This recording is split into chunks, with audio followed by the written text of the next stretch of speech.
Patanjali nursing સ્કૂલની online teaching ચેનલમાં આપ સર્વે તાલીમાર્થી બહેનોનું હાર્દિક સ્વાગત છે।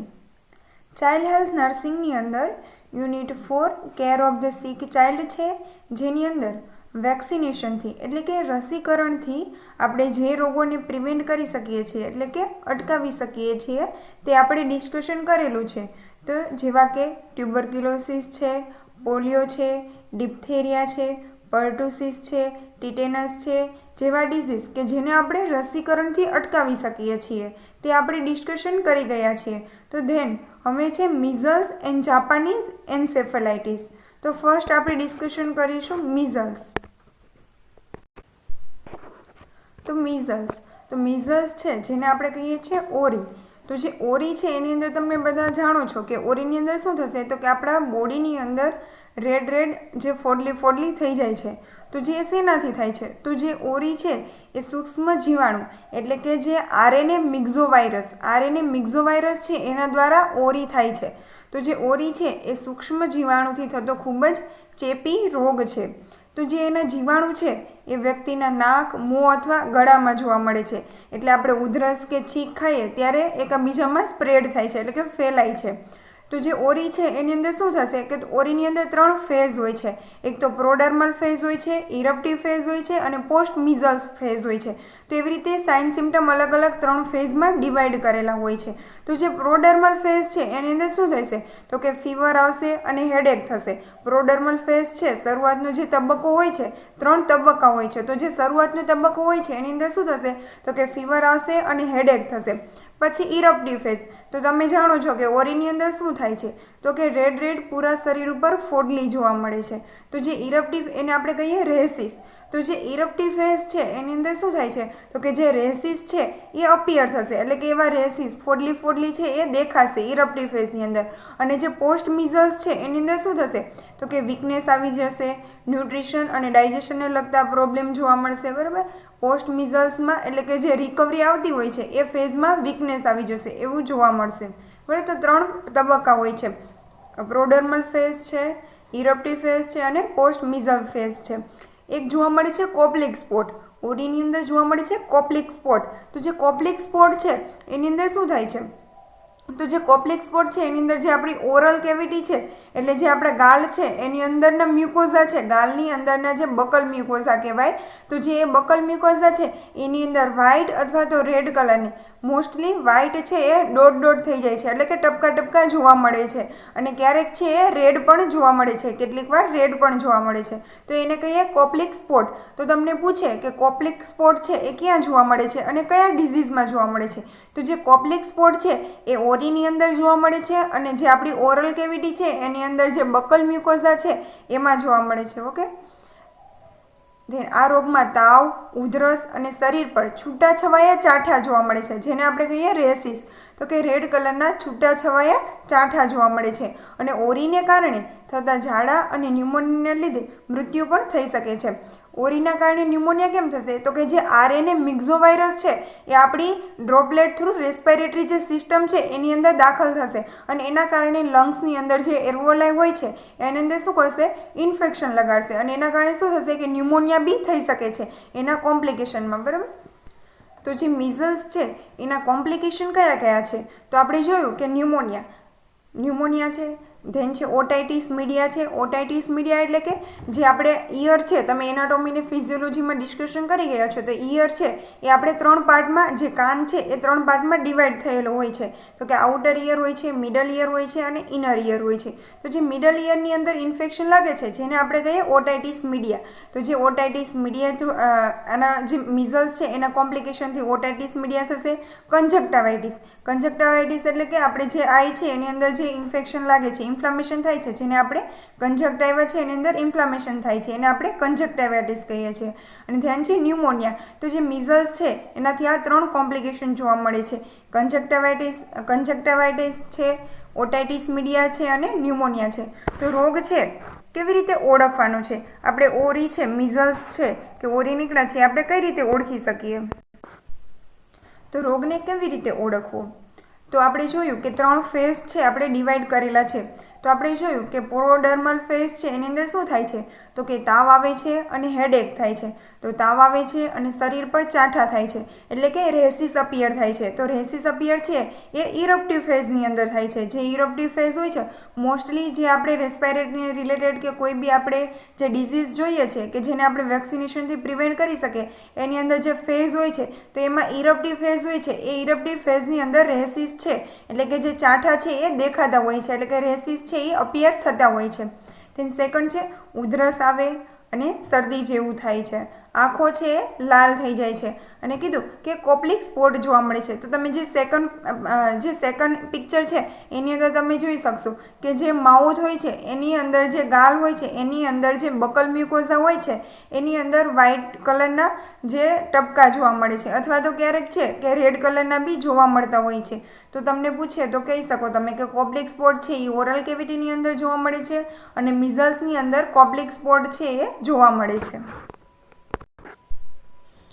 તો જે મિઝલ્સ છે કેવી રીતે ફેલાય છે, તો આપણે જોયું કે મિઝલ્સ છે એ રેસ્પિરેટરી સિસ્ટમને અફેક્ટ કરે છે. એની અંદર આરએનએ મિક્ઝોવાયરસ છે એ પ્રેઝન્ટ હોય છે, એટલે કે હાજર હોય છે. જે આપણી રેસ્પિરેટરી સિસ્ટમ છે કે જે આપણી શ્વસન તંત્ર જે છે એની અંદર જે આરએનએ મિક્ઝોવાયરસ છે એ હાજર હોય છે. એટલે જે બી વ્યક્તિની અંદર હાજર હશે અને એમની ઇમ્યુનિટી છે એ લો હશે, એને વધારે ઇન્ફેક્શન લાગશે. એટલે જે બી ચેપી વ્યક્તિ છે એ ઉધરસ ખાશે અથવા તો છીંક દ્વારા ટ્રાન્સફર થશે, એટલે કે ડ્રોપલેટ છે છીંક ખાશે એટલે જે ડ્રોપલેટ છે એ જમીન પર અથવા તો હવામાં હશે અને એના કારણે જે બીજી વ્યક્તિ છે એને ઇન્ફેક્શન લાગશે. બરાબર. પછી શ્વસન માર્ગ દ્વારા જંતુઓ બહાર આવે છે. તો આપણે છે કે શ્વાસ લેતા હોઈએ છીએ, બહાર કાઢતા હોઈએ છીએ, તો એ જે ક્રિયા કરતા હોય છે ત્યારે શ્વસન માર્ગ દ્વારા પણ આ જે જંતુઓ છે એટલે કે આરએનએ મિક્ઝોવાયરસ છે એ બહાર આવી શકે છે અને આવી રીતે આપણે જે મિઝલ્સ છે એ મોડ ઓફ ટ્રાન્સમિશન થતું હોય છે. તો હવે મિઝલ્સ છે એને આપણે કેવી રીતે અટકાવી શકીએ, તો આપણે જોયું કે મોસ્ટલી જે આપણે ડિઝીઝ જોઈએ છે એને આપણે રસીકરણથી અટકાવી શકીએ છીએ. તો જે મિઝલ્સ છે એના 2 ડોઝ લેવાના હોય છે. તો એક ફર્સ્ટ મિઝલ્સનો ડોઝ છે 9 મહિને લેવાનો હોય છે, 0.5 ml હોય છે સબક્યુટેનસ. તો તમને ખબર છે કે ફર્સ્ટ છે જે આપણું એપિડર્મિસ છે, ડર્મિસ છે અને પછી સબક્યુટેનસ લેયર આવે છે. તો એની અંદર સબક્યુટેનસની અંદર આપણે જમણા હાથ ઉપર લેવાનું હોય છે મિઝલ્સની વેક્સિન. સબક્યુટેનસ લેયરની અંદર આપણે આપીએ એટલે 45 ડિગ્રી આપણે રાખીને આપણે ઇન્જેક્શન છે કે વેક્સિન છે એ આપતા હોઈએ છીએ. Than second dose. તો સેકન્ડ ડોઝ છે 16 થી 24 મહિને, 0.5 ml સબક્યુટેનસ અને જમણા હાથ ઉપર. તો મિઝલ્સની વેક્સિન છે એની સાથે આપણે 9 મહિને વિટામિન એનો ડોઝ આપીએ છીએ. તમે જાણો છો કે મિઝલ્સ વેક્સિન છે એના કારણે આપણી જે આઈ છે, તો આપણે જોયું કે મિઝલ્સ છે એનું કોમ્પ્લિકેશન શું છે, તો એક તો ઓટાઇટિસ મીડિયા છે, કંજક્ટિવાઇટિસ છે. તો કંજક્ટિવાઇટિસ છે એટલે શું થાય છે કે જે આપણે આઈની જે કંજક્ટિવા છે એની અંદર ઇન્ફ્લામેશન લાગે છે. તો ઇન્ફ્લામેશન ના લાગે એના કારણે આપણે મિઝલ્સની સાથે વિટામિન એ આપીએ છીએ. વિટામિન એના છે ડોઝ આપીએ છીએ મિઝલ્સની વેક્સિનની સાથે, કે જેનાથી આપણી જે આઈ છે એને આપણે જે આઈ છે એની અંદર જે કોમ્પ્લિકેશન કે જે બી થાય છે એને આપણે પ્રિવેન્ટ કરી શકીએ. તો મિઝલ્સ છે એને આપણે રસીકરણથી આવી રીતે 2 ડોઝ આપીને આપણે પ્રિવેન્ટ કરી શકીએ છીએ. ધેન છે જાપાનીઝ ઇન્સેફેલાઇટિસ. તો જે જાપાનીઝ ઇન્સેફેલાઇટિસ છે એ સૂક્ષ્મ જીવાણુથી થાય છે. એટલે કે જે જાપાનીઝ ઇન્સેફેલાઇટિસ છે એ જે વાયરસ છે એનું આખું ફેમિલી હોય છે જેને કહીએ ફ્લેવી વાયરસ. તો જે ફ્લેવી વાયરસ છે એની અંદરથી એના સૂક્ષ્મ જીવાણુઓ હોય છે. ફ્લેવી વાયરસ જે ફેમિલી છે એની અંદર સૂક્ષ્મ જીવાણુ હોય છે જાપાનીઝ એન્સેફેલાઇટિસના. અને એ ઝૂનોસિસ એટલે કે પ્રાણીઓમાંથી ફેલાય છે, એટલે કે પ્રાણીઓમાંથી થાય છે. જો જાપાનીઝ એન્સેફેલાઇટિસ છે એનો ફર્સ્ટ કેસ જે તમિલનાડુ છે એની અંદર વેલોર આવેલું છે તેની અંદર જોવા મળેલો ફર્સ્ટ કેસ જાપાનીઝ એન્સેફેલાઇટિસનો. ભારતમાં સૂક્ષ્મ જીવાણુથી થતો એન્સેફેલાઇટિસ છે એ એક જીવલેણ રોગ છે. તો જે એન્સેફેલાઇટિસ છે એની અંદર શું થાય છે, તો કે જે આપણી સેન્ટ્રલ નર્વસ સિસ્ટમ છે જે CNS છે એને અફેક્ટ કરે છે, એને અસર કરે છે. જે સેન્ટ્રલ નર્વસ સિસ્ટમ છે એને અસર કરે છે. એના કારણે આપણે શું કહીએ કે મગજનો તાવ આવે છે, કારણ કે જે સેન્ટ્રલ નર્વસ સિસ્ટમ છે એની અંદર ઇન્ફેક્શન લાગે છે અને એના કારણે આપણે શું થાય છે, તો કે જે આપણી જે સેન્ટ્રલ નર્વસ સિસ્ટમ છે એ ડિસ્ટર્બ થાય છે અને એના કારણે આપણે એમ કહીએ કે મગજનો તાવ આવે છે. જે અમુક રાજ્યમાં ચોક્કસ ભૌગોલિક વિસ્તારમાં થાય છે જેને આપણે કહીએ એન્ડેમિક. આપણે 3 છે ટર્મિનોલોજી આપણે જે કમ્યુનિટી હેલ્થ સેન્ટર છે એની અંદર આપણે 3 છે ટર્મિનોલોજી આપણે જોઈ હતી કે એન્ડેમિક, પેન્ડેમિક અને એપિડેમિક, બરાબર. તો જે પેન્ડેમિક છે, પેન્ડેમિક એટલે કે જે આપણે ચોક્કસ જે આપણે એક કન્ટ્રીથી બીજા કન્ટ્રીની અંદર સ્પ્રેડ થતા હોય છે અમુક ડિઝીઝ, જેને આપણે પેન્ડેમિક કહીએ. તો છે ફોર એક્ઝામ્પલ તરીકે છે કોરોના. ધેન છે એપિડેમિક.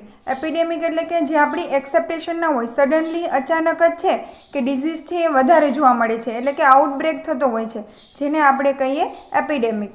ધેન છે એન્ડેમિક. એન્ડેમિક એટલે કે જે આપણે કમ્યુનિટી છે, કમ્યુનિટી કોને કહીએ તો કે જે ચોક્કસ ભૌગોલિક વિસ્તારમાં રહેતા હોય, બધાની રહેણી કહેણી છે, જે જુદા જુદા ધર્મોમાં માનતા હોય, જુદી જુદી માન્યતા ધરાવતા હોય, એને આપણે શું કહીએ? કમ્યુનિટી કહીએ. તો જે કમ્યુનિટી છે, જે ચોક્કસ ભૌગોલિક વિસ્તારમાં છે આ રોગ જોવા મળે, જેને આપણે કહીએ છીએ એન્ડેમિક. તો જે અમુક રાજ્યમાં ચોક્કસ ભૌગોલિક વિસ્તારમાં જ જોવા મળે છે, જેને આપણે એન્ડેમિક કહીએ. તો જે જાપાનીઝ એન્સેફેલાઇટિસ છે એ એન્ડેમિક થયેલો. તો જે જાપાનીઝ એન્સેફેલાઇટિસ છે એને આપણે કેવી રીતે ઓળખી શકીએ? તો કે તાવ આવે છે અને તાવ ભારે હોય છે, એટલે કે જે જાપાનીઝ એન્સેફેલાઇટિસ છે એને આપણે સેન્ટ્રલ નર્વસ સિસ્ટમને અફેક્ટ કરે છે, એટલે કે આપણી જે સેન્ટ્રલ નર્વસ સિસ્ટમ છે, બ્રેઇન છે, સ્પાઇનલ કોર્ડ છે, એની અંદર ઇન્ફેક્શન લગાડે છે, બરાબર. એના કારણે શું થાય છે કે વધારે ભારે તાવ આવે છે. ધેન ઉધરસ આવે, શરદી જેવું થાય છે ઘણી વખત. હવે જે જાપાનીઝ એન્સેફેલાઇટિસ છે એની અંદર ઉધરસ આવે છે, શરદી જેવું થાય છે, ઘણી વખત બાળક બેભાન થઈ જાય છે. કેમ બેભાન થઈ જાય છે? કારણ કે જે જાપાનીઝ એન્સેફેલાઇટિસ છે આપણી સેન્ટ્રલ નર્વસ સિસ્ટમને અફેક્ટ કરે છે. એના કારણે શું થશે તો કે જે કન્વલ્ઝન આવશે, અને કન્વલ્ઝનના કારણે શું થાય છે કે બેભાન થઈ જાય છે. તો જે આપણે જોયું કે જે આપણે મિઝલ્સની અંદર ફેસ જોયા હતા, એવી જ રીતે આમાં શરૂઆતના તબક્કામાં શું થશે તો કે હેડેક થશે, નોઝિયા જેવું થશે, એટલે કે વોમિટિંગ જેવી ફિલિંગ્સ આવશે અને વોમિટિંગ થશે. ધેન છે કે કન્વલ્ઝન આવશે, સીઝર આવશે, કારણ કે સેન્ટ્રલ નર્વસ સિસ્ટમ છે એના જે ટિશ્યુ હોય, એના જે સેલ હોય છે એને અફેક્ટ કરે છે. એના કારણે શું થશે તો કે કન્વલ્ઝન આવશે, સીઝર આવશે, માસ લાઇક ફેસ જોવા મળે છે, બરાબર. ધેન લેટ સાઇન સિમ્ટમમાં શું જોવા મળે છે તો કે જે આપણે જે બિહેવિયર છે એની અંદર એબનોર્માલિટી આવશે, અને જે મેન્ટલ છે એની અંદર એબનોર્માલિટી જોવા મળે છે, બરાબર. ધેન છે રોગ કેવી રીતે ફેલાય છે? તો જાપાનીઝ એન્સેફેલાઇટિસ છે એ ઝૂનોસિસ છે, એટલે કે જે પ્રાણીઓ છે એમાંથી ફેલાય છે. તો જે ફર્સ્ટ છે કે આ રોગ મચ્છર દ્વારા ફેલાય છે. મચ્છર દ્વારા કઈ રીતે ફેલાશે? તો જે જાપાનીઝ એન્સેફેલાઇટિસ છે એના જે જીવાણુઓ હોય છે એ પ્રાણીની અંદર હશે. તો પ્રાણીમાંથી શું થશે કે મચ્છર છે એના દ્વારા પ્રાણીઓમાંથી જે માણસ સુધી એ લોકો શું કરે છે તો કે ફેલાવે છે, બરાબર. એટલે એવી રીતે આ રોગ મચ્છર દ્વારા ફેલાય છે. પછી સામાન્ય રીતે આ જીવાણુનો ચેપ પક્ષી અને પાલતુ પ્રાણી, ખાસ કરીને ડુક્કરમાં લાગે છે. ડુક્કર છે, હોર્સ છે, ઘોડો છે, એમાં વધારે આ જોવા મળે છે. જ્યારે જે ચેપી પ્રાણી છે, મચ્છર છે એને કરડશે અને પછી શું કરશે તો કે બાળકને કરડે છે, અને આ રોગ છે એવી રીતે મોડ ઓફ ટ્રાન્સમિશન છે એ થતું હોય છે. કીધું આપણે મચ્છર દ્વારા ફેલાય છે. તો જે અમુક પક્ષીઓની અંદર હોય છે, પછી પાલતુ પ્રાણી છે, ડુક્કર છે, હોર્સ છે, એની અંદર હોય છે. તો જે ડુક્કરમાં લાગે છે અને ડુક્કર દ્વારા જે મચ્છર હોય છે એને કરડે, અને પછી જે છે બાળક છે કે કોઈ બી પર્સનને કરડે છે, અને આ રોગ આવી રીતે ટ્રાન્સમિશન કરે છે. તો જે જાપાનીઝ એન્સેફેલાઇટિસ છે એની અટકાયત કેવી રીતે કરીએ? તો આ રોગને કાબૂ કરવા માટે રસીકરણ એ એકમાત્ર મહત્વનો ઉપાય છે. આ રોગ કે જે જિલ્લામાં હોય ત્યાં રાબેતા મુજબ રસીકરણ કરવાથી અટકાવી શકાય છે. તે માટે અલગથી માર્ગદર્શિકા બહાર પાડવામાં આવે છે. આપણે કીધું કે જે જાપાનીઝ એન્સેફેલાઇટિસ છે એ એન્ડેમિક છે. તો જે એન્ડેમિક છે એટલે કે જે બી ભૌગોલિક વિસ્તારમાં હોય ત્યાંના જે જિલ્લા છે એને આપણે ઇન્ફોર્મ કરવામાં આવે છે, અને એને રાબેતા મુજબ જિલ્લામાં હોય ત્યારે રાબેતા મુજબ રસીકરણ છે એનાથી જે આપણે જાપાનીઝ એન્સેફેલાઇટિસ છે એને આપણે અટકાવી શકીએ છીએ. તો જે જાપાનીઝ એન્સેફેલાઇટિસ છે એના છે 2 ડોઝ આપવામાં આવે છે. એક તો મિઝલ્સ સાથે જ આપણે 9 મહિને આપીએ છીએ. આપણે જે છે કે હાથ ઉપર જે છે 0.5 ml જે સબક્યુટેનિયસ છે જાપાનીઝ એન્સેફેલાઇટિસનો ફર્સ્ટ ડોઝ છે એ 9 મહિને આપીએ છીએ, અને સેકન્ડ ડોઝ છે જાપાનીઝ એન્સેફેલાઇટિસનો 16 થી 24 મહિને આપણે આપીએ છીએ. 0.5 ml અને સબક્યુટેનિયસ છે આપણે હાથ ઉપર છે આપણે આપીએ છીએ. તો આપણે છે જે કમ્યુનિકેબલ ડિઝીઝ છે કે જેને આપણે વેક્સિનેશનથી પ્રિવેન્ટ કરી શકીએ છીએ, આપણે બધા ડિસ્કશન કર્યા છીએ. હવે આપણે નેક્સ્ટ લેક્ચરની અંદર આપણે ઇમ્યુનાઇઝેશન શેડ્યુલ કે જે યુપીઆઈ એટલે કે યુનિવર્સલ પ્રોગ્રામ ઓફ ઇમ્યુનાઇઝેશન છે એના દ્વારા આપણે જે આપણે વેક્સિનેશન કરીએ છીએ અને વેક્સિનેશનથી આ બધા આપણે ડિઝીઝને આપણે પ્રિવેન્ટ કરીએ છીએ. તો નેક્સ્ટ લેક્ચરની અંદર આપણે જે ઇમ્યુનાઇઝેશન શેડ્યુલ છે એ ડિસ્કશન કરીશું. Thank you.